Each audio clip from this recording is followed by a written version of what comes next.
За сайн байцгаана уу Монголын стенг толгойдлоо. Өнөөдөр би пүүзний review биш пүүзийг яаж гоё өмсөх үү тэр талаар та нартай ярих гэсэн. Би одоо пүүзээ яаж ашигладаг ч юм уу те. Jordan нэгтэй хүмүүс мэдчихэж байгаа. Ялангуяа энэ Jordan Gold Toe patent leather энэ бол өмсчих юм бол амар хурцлээс гарна энэ авир. Энэ Jordan-ыг бол энэ өмсөдөр энэ авир амар хурцлээс гардаг.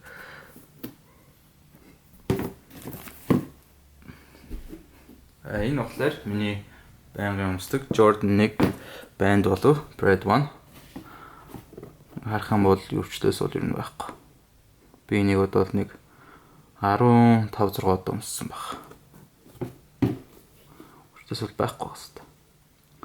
Би яаж ингэж өмсдөг вэ гэвэл би анх бол 9 оны Space Jam дээр нэг ийм хэрэгэлдэг байсан sneaker шилдэж л нэг хатуу.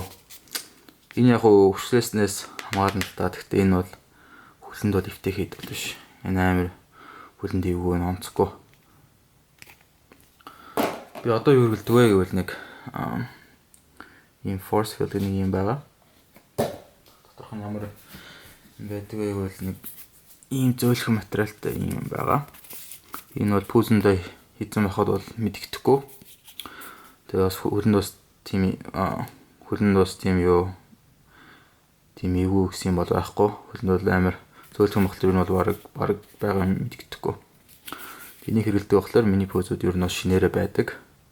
Та нарах юм бол ямар ч хүчлээс байхгүй. Би танарт энийг л танилцуулах гэсэн.